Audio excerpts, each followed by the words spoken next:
ಸ್ನೇಹಿತರೆ, ಇಂದಿನ ಈ ವಿಡಿಯೋದಲ್ಲಿ ನಿಮಗೊಂದು ಗುಡ್ ನ್ಯೂಸನ್ನು ತಂದಿದ್ದೀನಿ. ಏನಪ್ಪ ಅಂದರೆ KPSC GP ರಿಕ್ವೈರ್ಮೆಂಟ್ ಬಿಟ್ಟಿರುತ್ತಲ್ವ, ಗ್ರೂಪ್ ಎ ಮತ್ತು ಗ್ರೂಪ್ ಬಿನ ಕಂಪ್ಲೀಟ್ ನೋಟಿಫಿಕೇಷನ್ ಇನ್ಫಾರ್ಮೇಷನ್ ಈ ವಿಡಿಯೋದಲ್ಲಿ ನಾನು ನಿಮಗೋಸ್ಕರ ತಂದಿದ್ದೇನೆ. ಈ ವಿಡಿಯೋನ ಫುಲ್ಲಾಗಿ ನೋಡಿದ್ರೆ ನಿಮಗೆ ಈ ವಿಡಿಯೋದಲ್ಲಿ ಏನೇನು ಸಿಗಲಿದೆಯಪ್ಪ ಅಂದರೆ ಟೋಟಲ್ ನಂಬರ್ ಆಫ್ ವೇಕೆನ್ಸಿ ಎಷ್ಟಿದೆ, ಎಲಿಜಿಬಿಲಿಟಿ ಕ್ರೈಟೇರಿಯಾ ಏನಿದೆ, ಏಜ್ ಲಿಮಿಟ್ ಎಷ್ಟಿರುತ್ತೆ, ಸ್ಯಾಲರಿ ಎಷ್ಟಿರುತ್ತೆ, ಸೆಲೆಕ್ಷನ್ ಪ್ರೊಸೆಸ್ ಹೇಗಿರುತ್ತೆ, ಎಕ್ಸಾಮ್ ಯಾವಾಗ ಇರುತ್ತೆ, ಕಂಪ್ಲೀಟ್ ಮಾಹಿತಿಯನ್ನು, ಅಪ್ಲಿಕೇಶನ್ ಯಾವಾಗ ನೀವು ಅಪ್ಲೈ ಮಾಡಬಹುದು, ಅಪ್ಲಿಕೇಶನ್ ಡೇಟು, ಎಂಡ್ ಡೇಟು ಎಲ್ಲ ಇನ್ಫಾರ್ಮೇಷನ್ ಈ ವಿಡಿಯೋದಲ್ಲಿ ಸಿಗಲಿದೆ. ಸ್ನೇಹಿತರೆ, ಬನ್ನಿ ಈ ವಿಡಿಯೋನ ಕಂಪ್ಲೀಟಾಗಿ ನೋಡೋಣ, ಒಂದೊಂದು ಆಪ್ಷನ್ನಾಗಿ ನೀಟಾಗಿ ತಿಳಿದುಕೊಳ್ಳೋಣ. ಮೊದಲಿಗೆ ಬಂದುಬಿಟ್ಟು ಇಲ್ಲಿ ನೀವು ನೋಡಬಹುದು ಸ್ನೇಹಿತರೆ, ಇದರಲ್ಲಿ ಫಸ್ಟ್ ಆಫ್ ಆಲ್ ಇಲ್ಲಿ ಅಧಿಸೂಚನೆ ಬಿಟ್ಟಿದೆ. ಕರ್ನಾಟಕ ಲೋಕ ಸೇವಾ ಆಯೋಗ ಉದ್ಯೋಗ ಸೌಧ ಬೆಂಗಳೂರು ಅಂತ ನೋಟಿಫಿಕೇಷನ್ ಡಿಕ್ಲೇರ್ ಆಗಿದೆ. ಇದರಲ್ಲಿ ನೀವು ನೋಡಬಹುದು ಕರ್ನಾಟಕ ಗೆಜೆಟೆಡ್ ಆಫೀಸರ್, ಇದರಲ್ಲಿ ಕರ್ನಾಟಕ ಗೆಜೆಟೆಡ್ ಆಫೀಸರ್ ಅಂತ ಹುದ್ದೆಗಳು ಬಿಟ್ಟಿರ್ತವೆ. ಇದರಲ್ಲಿ ಏನಿದೆಪ್ಪ ಅಂದರೆ ಸ್ಪರ್ಧಾತ್ಮಕ ಪರೀಕ್ಷೆಗಳ ಮೂಲಕ ನೇಮಕಾತಿ 1997 ಕಾಲಕ್ಕೆ ತಿದ್ದುಪಡಿ ನಿಯಮಗಳ ಅಡಿಯಲ್ಲಿ ಗೆಜೆಟೆಡ್ ಆಫೀಸರ್ ಪ್ರೊಬೇಷನರಿ 2026-27 ಹುದ್ದೆಗಳನ್ನು ಭರ್ತಿ ಮಾಡಲು ಆಯೋಗವು ನಡೆಸುವ ಪೂರ್ವಭಾವಿ ಪರೀಕ್ಷೆ ಅರ್ಹ ಅಭ್ಯರ್ಥಿಗಳಿಂದ ಆನ್ಲೈನ್ ಅರ್ಜಿಗಳನ್ನು ಆಹ್ವಾನಿಸಿದೆ. ಹುದ್ದೆಗಳ ವಿವರ ಕೆಳಕಂಡಂತಿದೆ ಅಂತ ಇಲ್ಲಿ ನೋಟಿಫಿಕೇಷನಲ್ಲಿ ಬರೆದಿದೆ. ಮೊದಲಿಗೆ ಏನಿದೆಯಪ್ಪ ಅಂದರೆ ಇಲ್ಲಿ ನೋಡಬಹುದು ಯಾವ್ಯಾವ ಪೋಸ್ಟ್ಗಳಿವೆ ಮತ್ತು ಅದರಲ್ಲಿ ಹೈದರಾಬಾದ್ ಕಲ್ಯಾಣ ಕರ್ನಾಟಕಕ್ಕೆ ಎಷ್ಟು ಪೋಸ್ಟ್ಗಳಿವೆ, RPCಗೆ ಎಷ್ಟು ಪೋಸ್ಟ್ಗಳಿವೆ ಅನ್ನೋದನ್ನು ಅಂದರೆ ಹೇಳ್ತಾ ಇದ್ದೀನಿ. ನಾನ್ ಕಲ್ಯಾಣ ಕರ್ನಾಟಕ ಸ್ನೇಹಿತರೆ, ಮೊದಲಿಗೆ ಸಹಾಯಕ ಆಯುಕ್ತರು ಕಿರಿಯ ಶ್ರೇಣಿ ಅಂತ ಇದೆ. ಇದರಲ್ಲಿ ಬಂದುಬಿಟ್ಟು ಸಿಬ್ಬಂದಿ ಮತ್ತು ಆಡಳಿತ ಸುಧಾರಣೆ ಇಲಾಖೆ ಅಂತ ಹೇಳ್ತಾ ಇದೆ. 36 ನಾನ್ ಕಲ್ಯಾಣ ಕರ್ನಾಟಕ, 3 ಕಲ್ಯಾಣ ಕರ್ನಾಟಕ, ಟೋಟಲ್ 39 ಹುದ್ದೆಗಳು. ವಾಣಿಜ್ಯ ತೆರಿಗೆ ಸಹಾಯಕ ಆಯುಕ್ತರು ವಾಣಿಜ್ಯ ತೆರಿಗೆ ಇಲಾಖೆ ಅಂತ ತೋರಿಸ್ತಾ ಇದೆ. ಇದರಲ್ಲಿ ಕಲ್ಯಾಣ ಕರ್ನಾಟಕಕ್ಕೆ ಯಾವುದೇ ಹುದ್ದೆಗಳು ಇಲ್ಲ ಸ್ನೇಹಿತರೆ, ಎಲ್ಲ ಹುದ್ದೆಗಳು ಬಂದುಬಿಟ್ಟು ನಾನ್ ಕಲ್ಯಾಣ ಕರ್ನಾಟಕಕ್ಕೆ ಇದೆ, 50 ಹುದ್ದೆಗಳು. ಸಹಾಯಕ ನಿರ್ದೇಶಕರು ಖಜಾನೆ ಇಲಾಖೆ ಅಂತ ಇದೆ, ಇದರಲ್ಲಿ 2 ಹುದ್ದೆಗಳಿವೆ, ಇದನ್ನು ಕೂಡ ನಾನ್ ಕಲ್ಯಾಣ ಕರ್ನಾಟಕದ ಹುದ್ದೆಗಳಾಗಿವೆ. ಸಹಾಯಕ ನಿರ್ವಾಹಕ ಅಧಿಕಾರಿ, ಸಹಾಯಕ ಕಾರ್ಯದರ್ಶಿ ಗ್ರಾಮೀಣ ಅಭಿವೃದ್ಧಿ ಮತ್ತು ಪಂಚಾಯತ್ ರಾಜ್ ಇಲಾಖೆ ಅಂತ ತೋರಿಸ್ತಾ ಇದೆ. ಇದರಲ್ಲಿ 13 + 2 ಟೋಟಲ್ 15 ಹುದ್ದೆಗಳಿವೆ. ನೆಕ್ಸ್ಟ್ ಆಪ್ಷನ್ ಬಂದುಬಿಟ್ಟು ಇಲ್ಲೇನಿದೆಪ್ಪ ಅಂದರೆ ಸಹಾಯಕ ನಿರ್ದೇಶಕರು ಗ್ರೇಡ್ 1 ಅಂತ ಇದೆ. ಗ್ರೇಡ್ 1 ಸಮಾಜ ಕಲ್ಯಾಣ ಇಲಾಖೆ 11 ಹುದ್ದೆಗಳು ನಾನ್ ಕಲ್ಯಾಣ ಕರ್ನಾಟಕ. ಒಟ್ಟು ಹುದ್ದೆಗಳು ನಾನ್ ಕಲ್ಯಾಣ ಕರ್ನಾಟಕದಲ್ಲಿ 112, ಕಲ್ಯಾಣ ಕರ್ನಾಟಕದಲ್ಲಿ 5 ಹುದ್ದೆಗಳು. ಒಟ್ಟು ಹುದ್ದೆಗಳು ಬಂದುಬಿಟ್ಟು 117 ಹುದ್ದೆಗಳಿವೆ ಸ್ನೇಹಿತರೆ. ಈ ಎಲ್ಲ ಹುದ್ದೆಗಳು ಗ್ರೂಪ್ ಎ ಹುದ್ದೆಗಳಾಗಿರುತ್ತವೆ. ಯಾವ ಹುದ್ದೆಗಳಾಗಿರುತ್ತಪ್ಪ ಅಂದರೆ ಗ್ರೂಪ್ ಎ ಹುದ್ದೆಗಳಾಗಿರುತ್ತವೆ. ನೆಕ್ಸ್ಟ್ ಗ್ರೂಪ್ ಬಿ ಹುದ್ದೆಗಳು ಯಾವ ರೀತಿ ಇದೆಯಪ್ಪ ಅನ್ನೋದನ್ನು ನೋಡ್ಕೋಣ. ಯಾವ್ಯಾವ ಡಿಪಾರ್ಟ್ಮೆಂಟ್ದಲ್ಲಿ ಮತ್ತು ಕಲ್ಯಾಣ ಕರ್ನಾಟಕ, ನಾನ್ ಕಲ್ಯಾಣ ಕರ್ನಾಟಕದಲ್ಲಿ ಎಷ್ಟೆಷ್ಟು ಹುದ್ದೆಗಳಿದೆ ಅನ್ನೋ ನಾವು ನೀಟಾಗಿ ನೋಡಿಕೊಳ್ಳೋಣ. ಮೊದಲಿಗೆ ತಹಸೀಲ್ದಾರ್ ಗ್ರೇಡ್ 2 ಅಂತ ಇದೆ. ಕಂದಾಯ ಇಲಾಖೆ 18 ಹುದ್ದೆಗಳು, ನಾನ್ ಕಲ್ಯಾಣ ಕರ್ನಾಟಕ 7 ಹುದ್ದೆಗಳು, ಕಲ್ಯಾಣ ಕರ್ನಾಟಕ ಒಟ್ಟು ಬಂದುಬಿಟ್ಟು 25. ವಾಣಿಜ್ಯ ತೆರಿಗೆ ಅಧಿಕಾರಿ ವಾಣಿಜ್ಯ ತೆರಿಗೆ ಇಲಾಖೆ ಅಂತ ತೋರಿಸ್ತಾ ಇದೆ, 74 ಹುದ್ದೆಗಳಿವೆ ಸ್ನೇಹಿತರೆ, ಎಲ್ಲ ನಾನ್ ಕಲ್ಯಾಣ ಕರ್ನಾಟಕ. ಸಹಾಯಕ ಅಧೀಕ್ಷಕರು ಒಳ ಆಡಳಿತ ಇಲಾಖೆ ಅಂತ ಇದೆ, ಕಾರಾಗೃಹ ಅಂತ ತೋರಿಸ್ತಾ ಇದೆ. ಇದರಲ್ಲಿ 5 ನಾನ್ Kalyana Karnataka, 1 KK, total 6. Next ಸಹಾಯ ಸಂಘಗಳ ಸಹಾಯಕ ನಿರ್ಬಂಧಕರ ಇಲಾಖೆ ಅಂತ ತೋರಿಸ್ತಾ ಇದೆ, 19 + 2 21. ನೆಕ್ಸ್ಟ್ ಇದೇ ರೀತಿ ಸಹಾಯಕ ನಿರ್ದೇಶಕರು ಕೃಷಿ ಮಾರಾಟ ಇಲಾಖೆ ಅಂತ ತೋರಿಸ್ತಾ ಇದೆ, ಸಹಕಾರಿ ಇಲಾಖೆ 10 + 2 12 ಹುದ್ದೆಗಳಿವೆ. ಅಬಕಾರಿ ಇಲಾಖೆ ಅಧೀಕ್ಷಕರು ಆರ್ಥಿಕ ಇಲಾಖೆ ಅಬಕಾರಿ ಇಲಾಖೆ ಅಂತ ತೋರಿಸ್ತಾ ಇದೆ, 5 ಹುದ್ದೆಗಳು. ನೆಕ್ಸ್ಟು ಇಲ್ಲೇನಿದೆಪ್ಪ ಅಂದರೆ ಉದ್ಯೋಗಾಧಿಕಾರಿ ಕೌಶಲ್ಯ ಅಭಿವೃದ್ಧಿ ಉದ್ಯಮಶೀಲತೆ ಮತ್ತು ಜೀವನೋಪಾಯ ಇಲಾಖೆ ಅಂತ ತೋರಿಸ್ತಾ ಇದ್ದಾರೆ, 3 ಹುದ್ದೆಗಳಿವೆ. ಟೋಟಲ್ ಮುಖ್ಯಾಧಿಕಾರಿ ಗ್ರೇಡ್ 1 ಅಂತ ತೋರಿಸ್ತಾ ಇದೆ, ನಗರಾಭಿವೃದ್ಧಿ ಇಲಾಖೆ 18 + 2 20. ನೆಕ್ಸ್ಟ್ ಸಹಾಯಕ ಖಜಾನಾಧಿಕಾರಿ ಆರ್ಥಿಕ ಇಲಾಖೆ ಖಜಾನೆ ಅಂತ ತೋರಿಸ್ತಾ ಇದೆ, 12 ಹುದ್ದೆಗಳು, ನಾನ್ ಕಲ್ಯಾಣ ಕರ್ನಾಟಕ. ನೆಕ್ಸ್ಟ್ ಸಹಾಯಕ ನಿರ್ದೇಶಕರು ಆಹಾರ ನಾಗರಿಕ ಸರಬರಾಜು ಮತ್ತು ಗ್ರಾಹಕರ ವ್ಯವಹಾರ ಇಲಾಖೆ ಅಂತ ತೋರಿಸ್ತದೆ, 4 ಹುದ್ದೆಗಳಿವೆ. ನೆಕ್ಸ್ಟ್ ಶಾಖೆ ಅಧಿಕಾರಿ ಕರ್ನಾಟಕ ಸರ್ಕಾರದ ಸಚಿವಾಲಯದಲ್ಲಿ 5 ಹುದ್ದೆಗಳಿವೆ. ಶಾಖೆ ಅಧಿಕಾರಿ ಕರ್ನಾಟಕ ಲೋಕ ಸೇವಾ ಆಯೋಗದಲ್ಲಿ 3+1 4 ಹುದ್ದೆಗಳಿವೆ. ಸಹಾಯಕ ನಿರ್ದೇಶಕರು ಗ್ರೇಡ್ 2 ಸಮಾಜ ಕಲ್ಯಾಣ ಇಲಾಖೆ 11 ಹುದ್ದೆಗಳು ನಾನ್ ಕಲ್ಯಾಣ ಕರ್ನಾಟಕ. ಗ್ರೂಪ್ ಬಿ ಯಲ್ಲಿ ಸ್ನೇಹಿತರೆ ಟೋಟಲ್ 185 ಹುದ್ದೆಗಳು ನಾನ್ ಕಲ್ಯಾಣ ಕರ್ನಾಟಕ, 17 ಹುದ್ದೆಗಳು ಕಲ್ಯಾಣ ಕರ್ನಾಟಕ, ಒಟ್ಟು ಹುದ್ದೆಗಳು ಬಂದುಬಿಟ್ಟು 202. ಇದರಲ್ಲಿ ನೀವು ನೋಡಬೇಕಾದ್ರೆ ಗ್ರೂಪ್ ಎ ಹುದ್ದೆಗಳು 112 ಮತ್ತು ಗ್ರೂಪ್ ಬಿ ಹುದ್ದೆಗಳು ಇದು 112 ನಾನ್ Kalyana Karnataka, Kalyana Karnataka 5, total 117 group A ಹುದ್ದೆಗಳು.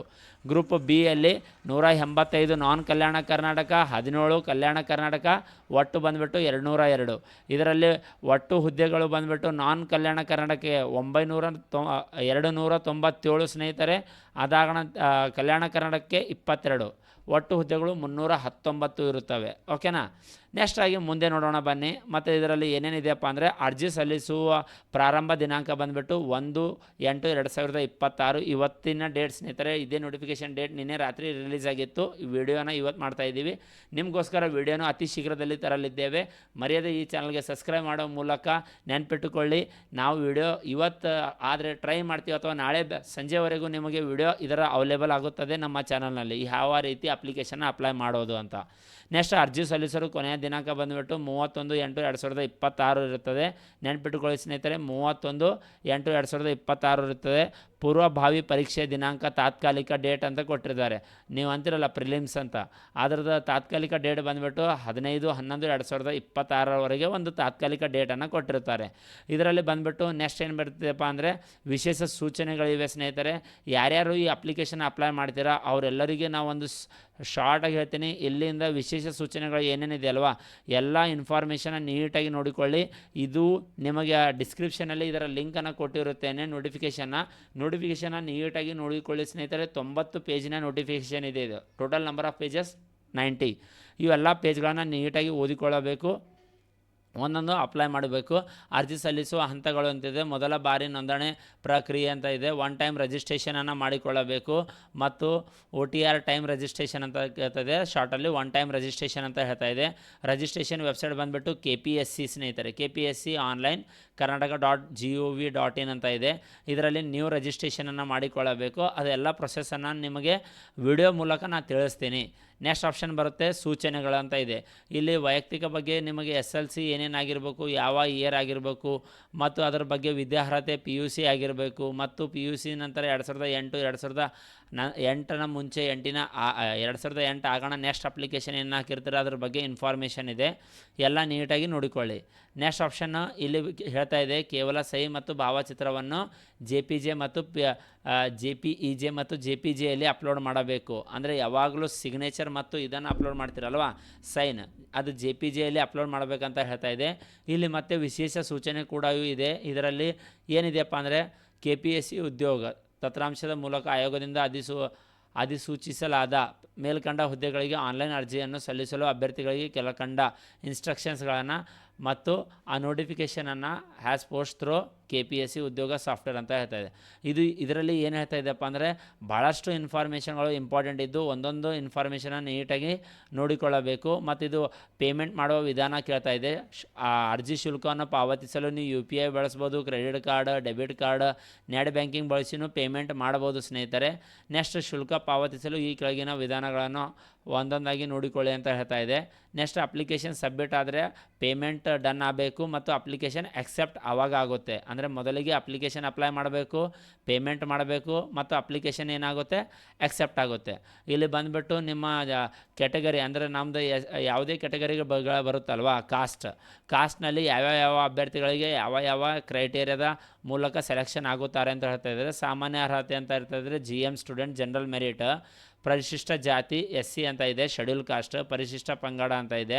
ಅದರಲ್ಲಿ ಗ್ರೂಪ್ ಎ ಪ್ರವರ್ಗ 1, ಪ್ರವರ್ಗ 2A ಇವೆಲ್ಲ ಅಭ್ಯರ್ಥಿಗಳಿವೆ. ಮಾಜಿ ಸೈನಿಕ ಅಭ್ಯರ್ಥಿಗಳು, ಗ್ರಾಮೀಣ ಅಭ್ಯರ್ಥಿಗಳು, ಕನ್ನಡ ಮಾಧ್ಯಮ ಅಭ್ಯರ್ಥಿಗಳು, ಅಂಗವಿಕಲ ಅಭ್ಯರ್ಥಿಗಳು, ಮಿಕ್ಕುಳಿದ ಅಭ್ಯರ್ಥಿಗಳು, ತೃತೀಯ ಲಿಂಗ ಅಭ್ಯರ್ಥಿಗಳು, ಹೈದರಾಬಾದ್ ಕರ್ನಾಟಕ ಅಂದರೆ KK ಕಲ್ಯಾಣ ಕರ್ನಾಟಕ ಅಥವಾ ಹೈದರಾಬಾದ್ ಕರ್ನಾಟಕದ ಅಭ್ಯರ್ಥಿಗಳಿಗಾಗಿ ವಿಶೇಷ ಮೀಸಲಾತಿಗಳನ್ನು ಕೊಡಲಾಗಿದೆ. ಇವೆಲ್ಲ ನಿಮಗೆ ಇದು ಹೇಳ್ತಿರಲ್ಲ ರಿಸರ್ವೇಷನ್ಸ್ ಅಂತ ಹೇಳ್ಬೋದು. ರಿಸರ್ವೇಷನ್ಸನ್ನು ನೀವು ಹೇಳ್ಬೋದು.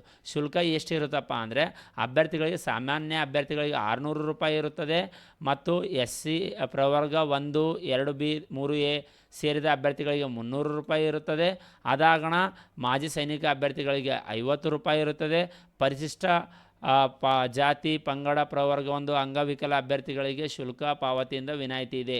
1 ರೂಪಾಯಿನೂ ಶುಲ್ಕ ಇರಲ್ಲ ಸ್ನೇಹಿತರೆ. SC ST ಮತ್ತು ಕ್ಯಾಟಗರಿ 1 ಮತ್ತು ಹ್ಯಾಂಡಿಕ್ಯಾಪ್ ವಿದ್ಯಾರ್ಥಿಗಳಿಗೆ ಇದು ಒಂದು ಗುಡ್ ನ್ಯೂಸ್ ಅಂತ ಹೇಳ್ಬೋದು. ಯಾಕಂದರೆ 1 ರೂಪಾಯಿನೂ ಫೀಸ್ ಇರುವುದಿಲ್ಲ. ಫ್ರೀ ಆಫ್ ಕಾಸ್ಟಲ್ಲಿ ಅಪ್ಲೈ ಮಾಡಿ ಎಕ್ಸಾಮನ್ನು ಬರೀಬೋದು. ನೆಕ್ಸ್ಟ್ ಆಪ್ಷನ್ ಬರ್ತೀನಿ. ಇಲ್ಲಿ ನೋಡಬಹುದು, ಇಲ್ಲಿ ಅರ್ಹತಾ ಷರತ್ತುಗಳಂತ ಇದೆ. ಭಾರತೀಯ ನಾಗರಿಕರಾಗಿರಬೇಕು, ಜೀವಂತವಾಗಿರಬೇಕು. ನೆಕ್ಸ್ಟ್ ಪತ್ರಿಗಿಂತ ಇಲ್ಲಿ ಇನ್ಫಾರ್ಮೇಷನ್ ಇದೆ. ಇದು ಹೆಚ್ಚು ನಾನು ಶಾರ್ಟಾಗಿ ಓದ್ತಾ ಇದ್ದೀನಿ. ನೆಕ್ಸ್ಟ್ ಇಲ್ಲಿ ಏನು ಬರ್ತಾ ಇದೆಯಪ್ಪ ಅಂದರೆ ಮೀಸಲಾತಿ ಅಂತ ಇದೆ. ಸಾಮಾನ್ಯ ಅಭ್ಯರ್ಥಿಗಳಿಗೆ 5 ಬಾರಿ. ನೆಕ್ಸ್ಟ್ ಪ್ರವರ್ಗ 1, 2, 2B ಅಂದರೆ ಇವರಿಗೆ 3 ಬಾರಿ ಮತ್ತು SC ST ಪರಿಶಿಷ್ಟ ಪಂಗಡ ವಿದ್ಯಾರ್ಥಿಗಳಿಗೆ ಯಾವುದೇ ಮಿತಿ ಇರುವುದಿಲ್ಲ. ಎಷ್ಟು ಸರಿ ಬೇಕಾದ್ರೂ ಅಪ್ಲೈ ಮಾಡ್ಬೋದು. ಆದರೆ ನೆನ್ಪಿಟ್ಟುಕೊಳ್ಳಿ, ನಿಮ್ಮ ರಿಸರ್ವೇಷನ್ ಸುಮ್ಮನೆ ಅಪ್ಲೈ ಮಾಡೋದಕ್ಕಿಂತ ಮುಂಚೆ ಒಂದು ಸರಿ ಯೋಚನೆ ಮಾಡ್ಕೊಂಡು ಅಪ್ಲೈ ಮಾಡಿ. ಯಾಕಪ್ಪ ಅಂದರೆ ನಾರ್ಮಲ್ ಜನರಲ್ ಮೆರಿಟ್ ವಿದ್ಯಾರ್ಥಿಗಳಿಗೆ ಬರೀ 5 ಬಾರಿ ಅಪ್ಲೈ ಮಾಡ್ಬೋದು. ಯಾವುದಪ್ಪ ಅಂದರೆ ಪ್ರೊಬೇಷನರಿ ಆಫೀಸರ್ಗಳು. ನೆಕ್ಸ್ಟ್ ಆಪ್ಷನ್ ಬರ್ತೀನಪ್ಪ ಅಂದರೆ ಇದರಲ್ಲಿ ಬಂದುಬಿಟ್ಟು ಪ್ರವರ್ಗ 1, 2B ಅಭ್ಯರ್ಥಿಗಳಿಗೆ 7 ಬಾರಿ ಇರುತ್ತದೆ. SC STಗಳಿಗೆ ಲಿಮಿಟ್ ಇರುವುದಿಲ್ಲ ಅಂತ ಹೇಳ್ತಾ ಇದೆ. ಶೈಕ್ಷಣಿಕ ವಿದ್ಯಾರ್ಹತೆ ಅಂತ ಹೇಳ್ತಾ ಇದೆ. ಶೈಕ್ಷಣಿಕ ವಿದ್ಯಾರ್ಹತೆಯನ್ನು ಇಲ್ಲಿ ನೀಟಾಗಿ ಸೆಕ್ಷನ್ಸನ್ನು ಕೊಟ್ಟಿರ್ತಾರೆ. ಒಂದೊಂದಾಗಿ ನೀಟಾಗಿ ಓದಿಕೊಳ್ಳಬೇಕು ಸ್ನೇಹಿತರೆ. ಓಕೆನಾ. ವಿಶೇಷ ಸೂಚನೆ ಇದೆ. ಮತ್ತು ಅದಾದ ತಕ್ಷಣ ನೆಕ್ಸ್ಟ್ ಆಪ್ಷನ್ ಬಂದುಬಿಟ್ಟು ಸ್ಪರ್ಧಾತ್ಮಕ ಪರೀಕ್ಷೆಗಳು ಇರುತ್ತವೆ. ನೆಕ್ಸ್ಟ್ ವಯೋಮಿತಿ ಏನಿರುತ್ತೆ, ವಯೋಮಿತಿ ಕನಿಷ್ಠ 21 ವರ್ಷ. ಸಾಮಾನ್ಯ ಅಭ್ಯರ್ಥಿಗಳಿಗೆ ಗರಿಷ್ಠ 40 ವರ್ಷ. ಪ್ರವರ್ಗ 1, ಪ್ರವರ್ಗ 2, 2B 3A 3B ಅಭ್ಯರ್ಥಿಗಳಿಗೆ 43 ವರ್ಷ ಮತ್ತು SC ST ಪ್ರವರ್ಗ 1 ಅಭ್ಯರ್ಥಿಗಳಿಗೆ 45 ವರ್ಷಗಳವರೆಗೂ ಸಡಲಿಕೆ ಇರುತ್ತದೆ. ವಯೋಮಿತಿ ಲಿಮಿಟ್ ಇರುತ್ತದೆ ಸ್ನೇಹಿತರೆ. ಈ ರೀತಿಯನ್ನು ಎಲ್ಲ ಇನ್ಫಾರ್ಮೇಷನ್ ಇಲ್ಲಿ ನೋಡಬಹುದು. ಆದ ತಕ್ಷಣ ಕೆಲವೊಂದು ವಿದ್ಯಾರ್ಥಿಗಳಿಗೆ ಪೊಲೀಸ್ ಇಲಾಖೆಯ DISP ಗ್ರೂಪ್ A ಅಭ್ಯರ್ಥಿಗಳಿಗೆ ಹೈಟು ವೇಟನ್ನು ಕೊಟ್ಟಿರ್ತಾರೆ. ಎಷ್ಟದಪ್ಪ, 165 ಹೈಟು, 84 ನಿಮ್ಮ ಎದೆಯ ಸುತ್ತಳತೆ 5 ಮೀಟ್ರ್ ಅದನ್ನು ಹಿಗ್ಗಿಸಬೇಕು ಮತ್ತು ತೂಕ ಅನ್ವಯ ಇರುವುದಿಲ್ಲ. ಮತ್ತು ಎತ್ತರ ಇಲ್ಲಿ ಮಹಿಳಾ ಅಭ್ಯರ್ಥಿಗಳಿಗೆ 157 ಅಂತ ಇರುತ್ತದೆ. ನೆಕ್ಸ್ಟ್ ಆಪ್ಷನ್ನು ಕರ್ನಾಟಕ ಕಾರ್ಯಾಗೃಹದಲ್ಲಿ ಸೇಮ್ 168, 186 ಇವೆಲ್ಲ ಇನ್ಫಾರ್ಮೇಷನ್ ಇದೆ ಸ್ನೇಹಿತರೆ. ಇದನ್ನು ಕರೆಕ್ಟಾಗಿ ಒಂದು ಸರಿ ನೋಡಿಕೊಳ್ಳಿ. ಅಧಿಕಾರಿ ಉಪ ಅಧೀಕ್ಷಕರು ಕೂಡ 163, 81 ಮತ್ತು 8 ಅಂತ ಕೊಟ್ಟಿರ್ತಾರೆ. ಎಲ್ಲ ಇನ್ಫಾರ್ಮೇಷನ್ ನಿಮಗೆ ಶಾರ್ಟಾಗಿ ಯಾಕೆ ಹೇಳ್ತಾ ಇದ್ದೀನಪ್ಪ ಅಂದರೆ ಇದರಲ್ಲಿ 90 ಪೇಜಿನ ಮಾಹಿತಿ ಇದೆ ಸ್ನೇಹಿತರೆ. ಹಾಗೆ ವಿಡಿಯೋ ಮಾಡಿದ್ರೆ 2-3 ತಾಸು 4 ತಾಸಿಂದ ವಿಡಿಯೋ ಆಗುತ್ತೆ. ಅದಕ್ಕೋಸ್ಕರ ಶಾರ್ಟಾಗಿ ಹೇಳ್ತಾ ಇದ್ದೇನೆ. ಸ್ಪರ್ಧಾತ್ಮಕ ಪರೀಕ್ಷೆ ವಿಧಾನ ಇರುತ್ತದೆ. ಪೈಲೆ ಪ್ರೊಬೇಷನರಿ ಎಕ್ಸಾಮ್ ಬರೀಬೇಕು, ಅಂದರೆ ಪ್ರಿಲಿಮ್ಸ್ ಬರೀಬೇಕು, ಮೇನ್ಸ್ ಬರೀಬೇಕು ಮತ್ತು ಇದು ಇರುತ್ತದೆ. ಸರ್ ಎಕ್ಸಾಮ್ ಡೇಟ್ಗಳು ಯಾವ ರೀತಿ ಇರುತ್ತದೆ ಅನ್ನೋದನ್ನು ನೋಡ್ಕೊಳ್ಳಿ.